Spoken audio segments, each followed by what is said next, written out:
എന്താ ഉദ്ദേശിച്ചത്? ഹലോ, അപ്പോൾ മൊത്തത്തിൽ ഒരു തേപ്പ് ദിവസത്തിൻ്റെ തുടക്കമാണ് ഈ കാണുന്നത്.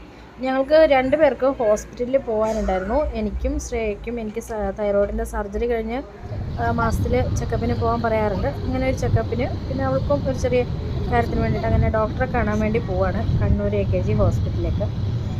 അപ്പോൾ ഞങ്ങളൊരു 8 മണി 8:30 ആകുമ്പോഴാണ് വീട്ടിൽ നിന്ന് ഇറങ്ങിയത്. സാധാരണഗതി എന്ന് പറഞ്ഞാൽ ഡോക്ടറെ അടുത്ത് പോയാൽ നല്ല തിരക്കായിരിക്കും. 2 പേർക്കും ഒരു ഡോക്ടറെ തന്നെയാണ് കാണേണ്ടത്. അപ്പോൾ ഡോക്ടറെ അടുത്ത് പൊതുവേ നല്ല തിരക്കാണ്. പക്ഷെ തിരക്കുണ്ടെങ്കിലും ഡോക്ടർ ഒരാളെ ഒരു 5 മിനിറ്റിൽ കൂടുതലൊന്നും എടുക്കാറില്ല. അതുകൊണ്ട് തന്നെ പെട്ടെന്ന് കഴിയും. അങ്ങനെ കുറേ സമയം വെയിറ്റ് ചെയ്യേണ്ട ഒരു അവസ്ഥയൊന്നും വരാറില്ല. അപ്പോൾ സാധാരണഗതിയിൽ അങ്ങനെയാണ്, വേഗം ആകും. അപ്പോൾ അതുകൊണ്ട് അധികം വെയിറ്റ് ചെയ്യേണ്ടതൊന്നും വരാറില്ല.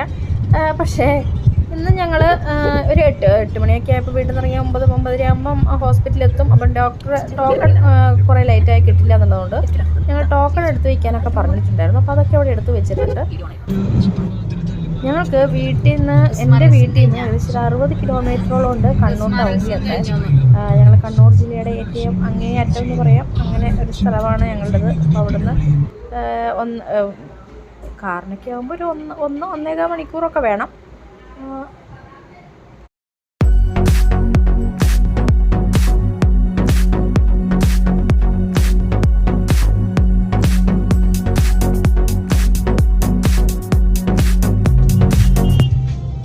അങ്ങനെ ഞങ്ങളിതേ ഹോസ്പിറ്റലിൻ്റെ അവിടെ എത്താറായി. പക്ഷെ പുറകിലേക്ക് നോക്കിയപ്പോൾ എല്ലാവരും നല്ല ഉറക്കക്ഷീണത്തിലാണ്. ഒരാളെ ഉറക്കത്തിൽ നിന്ന് എഴുന്നേറ്റ് വരുന്നു. അങ്ങനെ ഞങ്ങൾ ഹോസ്പിറ്റലിൽ എത്തി. ഇവിടെ എത്തിയിട്ട് ഡോക്ടറെ ടോക്കണൊക്കെ വാങ്ങിച്ച് ഡോക്ടറെ കണ്ടിറങ്ങണം. 2 ആൾക്കാർ ഡോക്ടറെ കണ്ട് ഇറങ്ങണം.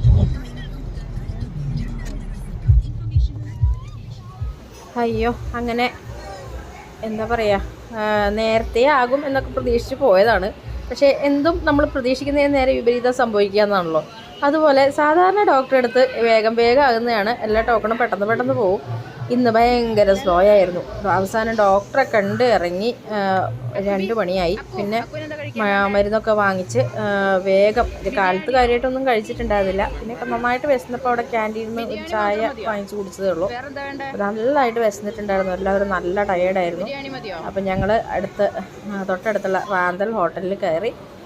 അപ്പോൾ മൊത്തത്തിൽ ഇന്ന് തേപ്പ് ദിവസമാണ്. അപ്പോൾ ഡോക്ടറെ അടുത്ത് തേപ്പ് കിട്ടി. ഹോട്ടലിൽ വന്നപ്പോൾ അവിടെ അടുത്ത തേപ്പ് 10 മിനിറ്റ് 15 മിനിറ്റായിട്ട് ഓർഡർ എടുക്കാൻ പോലും ആൾ വരുന്നില്ല എന്നുള്ള അവസ്ഥയാണ്. അവസാനം ഞങ്ങൾ അവിടെ പോയി കംപ്ലൈൻറ്റ് പറഞ്ഞപ്പോഴൊക്കെയാണ് ഓർഡർ എടുക്കാൻ ആൾക്കാരെത്തിയത്.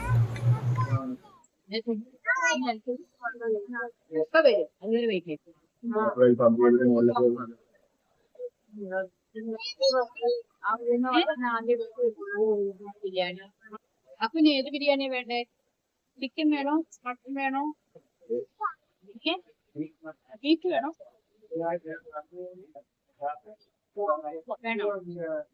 ഏത് വേണ്ട? ചിക്കൻ വേണോ, മട്ടൻ വേണോ, ബീഫ് വേണോ? എല്ലാം വേണോ? ഏതെങ്കിലും ഒരെണ്ണം പറ. വെള്ളം വേണോ? വെള്ളം എടുത്തിട്ട് എല്ലാം വേണോ?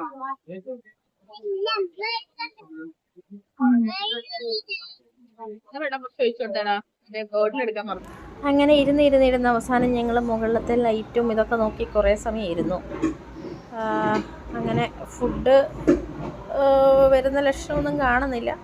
ഇരുന്ന് നല്ല ബോറടിച്ചു. ഫുഡ് ഓർഡർ ചെയ്ത് വന്ന സമയത്ത് എല്ലാവരും വെറൈറ്റി ഫുഡൊക്കെയാണ് പറഞ്ഞതെങ്കിലും അവസാനം ഓർഡർ ചെയ്യുന്ന സമയത്ത് എല്ലാവരും ബിരിയാണിയിലേക്ക് എത്തി. ബിരിയാണി എൻ്റെ മോൾക്ക് പിന്നെ എവിടെ പോയാലും ബിരിയാണിയാണ്. അതുകൊണ്ട് എനിക്ക് വേറെ ഓപ്ഷൻ ഇല്ല. എന്തായാലും അവളൊരു ഫുൾ ബിരിയാണി കഴിക്കാനാകുന്നവരെ എൻ്റെ ഫുഡടി എപ്പോഴും ബിരിയാണിയിൽ ചുരുങ്ങാനാണ് സാധ്യത. പിന്നെ അവരെന്തോ ഒരു ബീഫിൻ്റെ ഒരു ഐറ്റം അവരുടെ സ്പെഷ്യലാണ് എന്നൊക്കെ പറഞ്ഞപ്പോൾ അതുകൂടെ വാങ്ങിച്ചു. പക്ഷേ എന്താ പറയുക, സാധാരണ എന്നും ഞങ്ങൾ മിക്കവാറും കണ്ണൂർ വരുമ്പോൾ ഒക്കെ ഇവിടെ നിന്നാണ് ഫുഡ് കഴിക്കാറ്. നല്ല ഫുഡാണ്, നോർമലി നല്ല ഫുഡാണ് അവിടുത്തെ. പക്ഷേ ഇന്ന് അതിലും പണി കിട്ടി. എന്തോ അവിടെ മൊത്തത്തിൽ തിരക്കും മൊത്തം ഡിലേയും ഒക്കെ ആയിരുന്നു. ഫുഡും അതുപോലെ തന്നെ എന്നത്തെ ഒരു ടേസ്റ്റും ഒന്നും ഉണ്ടായിരുന്നില്ല. വലിയ കുഴപ്പമില്ലാത്തൊരു ഫുഡ് അത്രേ ഉണ്ടായിരുന്നുള്ളൂ. മറ്റവിടുത്തെ ബിരിയാണിയൊക്കെ എനിക്ക് ഭയങ്കര ഇഷ്ടമാണ്. പക്ഷേ ആ ഒരു ബിരിയാണിയൊന്നും അല്ലായിരുന്നു. ഭയങ്കര മസാലയൊക്കെ ആയിട്ട് വലിയ ടേസ്റ്റ് ഒന്നും ഉണ്ടായിരുന്നില്ല. അവസാനം 2 ജ്യൂസ് ഓർഡർ ചെയ്തത് ക്യാൻസൽ ചെയ്ത് അവിടെ നിന്ന് ഇറങ്ങേണ്ടി വന്നു. അങ്ങനെ ഞങ്ങൾ തിരിച്ചു വരുന്ന വഴിക്ക് അമ്മയുടെ അനിയത്തിയുടെ വീടുണ്ട്, നളിയമ്മയുടെ വീട്. നളിയമ്മയുടെ വീട്ടിൽ കയറി. അപ്പോൾ അവിടെ കയറിയപ്പോൾ തുടങ്ങി ഓരോ ആൾക്കാർ മാങ്ങ, പപ്പായ, അത് ഇത് എന്നൊക്കെ പറഞ്ഞ് ഓരോ വഴിക്ക് ഓടാൻ തുടങ്ങി.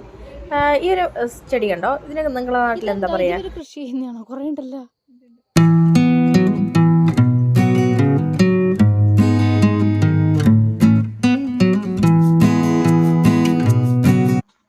ഞങ്ങളിവിടെ ഇതിൻ്റെ കായൊക്കെ മുട്ടാമ്പിളി എന്നാണ് അങ്ങനെ എന്തോ ആണെന്ന് പറയുന്നത്. ഒരു കുഞ്ഞ് കായാണ്, അത് തിന്നുന്നതാണ്. അപ്പോൾ അത് കുറേ ഉണ്ടായിരുന്നു അവിടെ ഇവിടെയൊക്കെ. അപ്പോൾ അതിൽ നിന്ന് കുറേ കായ ഞങ്ങൾ പറിച്ചു. പിന്നെ അവിടെ ഉണ്ടായിരുന്ന മുളക് അതൊക്കെ നോക്കി വെറുതെ നടന്നതാണ്. അപ്പോൾ ഇതേ ഒരുത്തിനോട് നിന്ന് പച്ച മാങ്ങ പറിച്ചുകൊണ്ട് വന്നിട്ട് അതിൻ്റെ ആ കറയൊക്കെ കളഞ്ഞ് കഴുകിയെടുക്കുന്നുണ്ട്.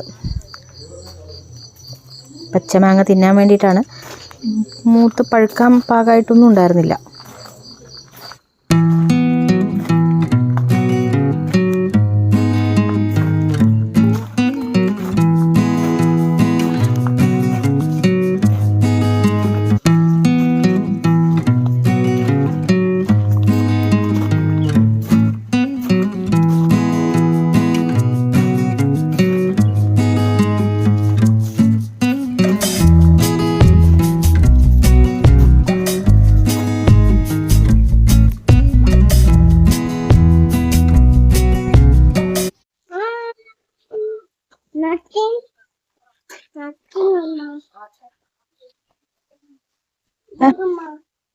എന്തത്?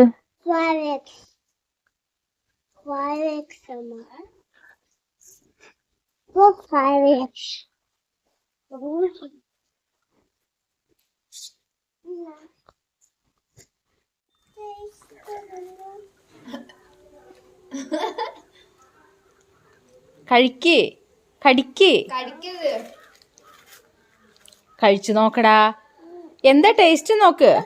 യമ്മിയാണ്, സ്വീറ്റ് ആണ്. കഴിച്ചു നോക്കിയേ.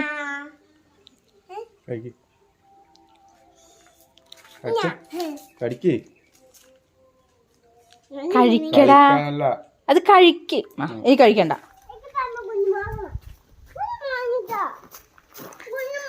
ഫ്രിഡ്ജിലുള്ള സകല സാധനം എടുത്ത് തിന്ന് കാലിയാക്കിയിട്ട് പോകുന്ന ബെഡിക്കൂസുകൾ. ഇതാ ശ്രീനേന്റെ ആപ്പിളൊക്കെ എടുത്ത് തിന്ന ബെഡിക്കൂസ്. ഇത്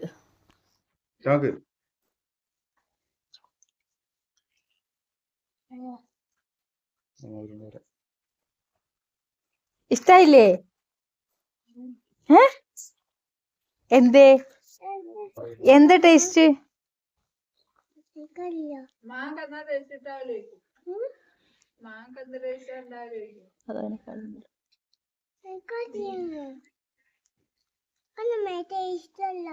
പിന്നെ പുളിയാണോ?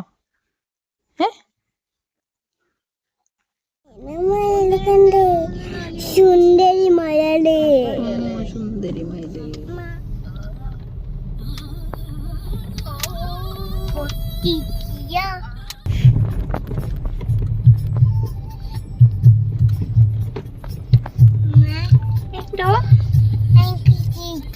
പാട്ട് വെച്ചിട്ടാ